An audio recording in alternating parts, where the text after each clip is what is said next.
Oh my goodness, I am excited. I can literally feel my blood boiling. For those of you who don't know, the G.I. Joe Transformers began anew in 2023 to 2024. And this is the first installation for the G.I. Joe comic. If you are trying to get into it, go check out my Duke playlist, my Cobra Commander playlist, my Destro playlist, and my Scarlet playlist. Now, let us begin, because we get a quick flashback into the affairs that have happened in all of those comics. Duke has been through hell, framed for killing multiple scientists. He faced them head on, and he came out on top. And that is why they found him to lead the team, the G.I. Joe. But this team is different, not like the G.I. Joe you're used to. This team has multiple characters, multiple absolutely insane characters. They would include Rock and Roll, a literal demolition expert. He was insane. He is insane. And he has a partner, Stoker, one of the coolest members of the G.I. Joes you would ever meet. He is 100% the definition of cool and dangerous. Cover Girl, there is no armored vehicle on the planet she cannot ride. And our boy Clutch, the literal devil on wheels. But he ain't the only devil on this team. The Baroness is a G.I. Joe member now, and she is the shit. I mean, she is basically a super assassin in every sense of the word, a literal war criminal who for some reason has decided to join the sides of the Angels, or at least for now. But she is not impressed. Midway through this operation, she is immediately shocked by the sheer lack of functioning equipment by the G.I. Joes. She is about to die. Duke, being the leader, decides to put himself in danger to save her ass. He took care of his drones. Easy work because he himself was a super soldier, but his main goal was to protect her. He grabbed her and she complained, "What the hell are you doing? You want to kill us both?" He said, "Nah, son, just chill." And he fixed the jetpack. But even with that, she was still pissed off. What the hell kind of operation is this? Is this what I signed up for? I'm not here to die for you. And Duke took this to heart because he knew they were not ready. Not only were they under-equipped, they were undermanned. Duke knew in his heart of hearts that the evil bad guys were not having this problem. They had the men, they had the tech, they had Energon. Operating at a level the G.I. Joe could not even comprehend, but Destro still thought to himself, they were not ready, and the Cobra Commander felt the same. Now, if you don't know about this demon that is the Cobra Commander, go check out my video on him, because he is the definition of evil. His aesthetic was gadgets, Energon, and snakes. Wearing his uniform proudly, he demanded respect, and people gave it to him out of fear. And today, Destro was about to introduce her new weaponry. He wasn't impressed. We have multiple guns. So Destro said, test it out. The Cobra Commander was about to test it on his head, but he changed his mind and unleashed this gun. This gun was not a gun at all. It was a blaster. No armor could defend against it. It shredded through it like sandpaper.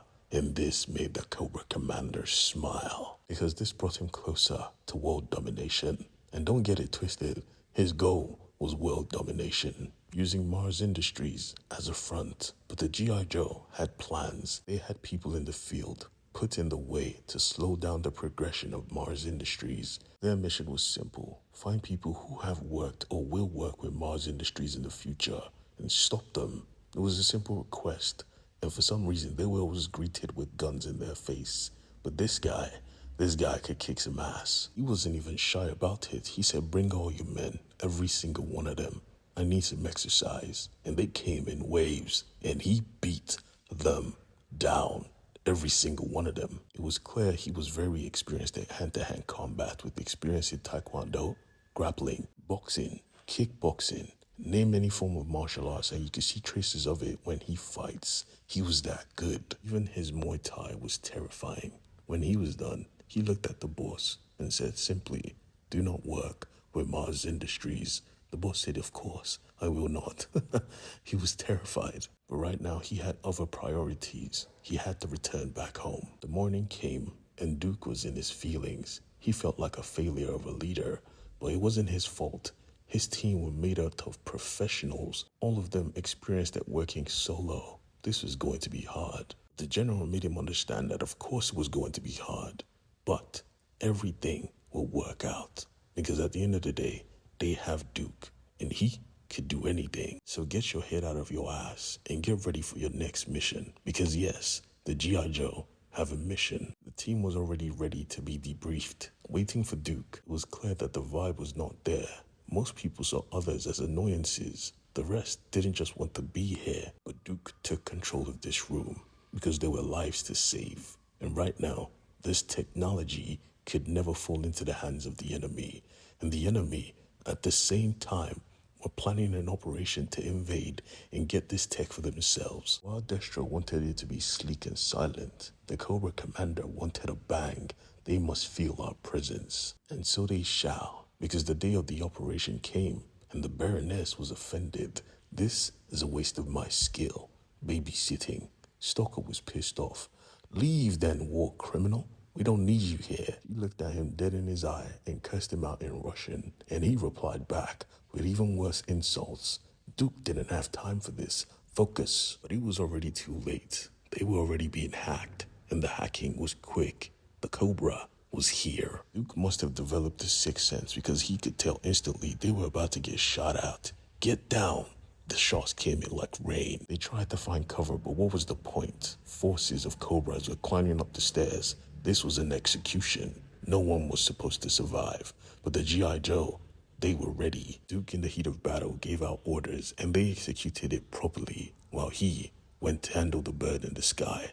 I'm taking out their halo. He jumped out the window, no parachute, no nothing. Even the Cobra commander was like, bruh, is this dude crazy? Destro was like, that's what I'm saying. The shots came, and the G.I. Joe returned fire. Baroness did her thing. Everyone that stood at her path was torn apart. Rock and Roll and Stalker tried to protect the package. They tried to protect their team. They honestly thought Cobra was retreating, but nah. They just tossed a grenade and watched the office get lit up. The blast was great. They were on the ground, and in came the kill squad. Cobra has style, wielding new weaponry that was mowing down everything in their path. The G.I. Joe were outmatched. Clutch still had a mission to fulfill. He tried to get the package out of there, but these guys were not playing. Leave it be or die. Rock and Roll, however, thought different. He wanted to fight everyone by himself, but they had a muscle guy as well. He punched Rock and Roll so hard, his skull bounced off the pavement. When he was done, he grabbed Clutch, get out the way, and he grabbed the package. Rock and Roll still stood up like, bruh, shoot, tote your gun. I've been shot before, but this ain't no normal guns, my bro. He got Swiss cheesed, and Duke was forced to watch all this play out, and he was able to do nothing. This G.I. Joe New Universe is wicked, and I'm here for it every step of the way.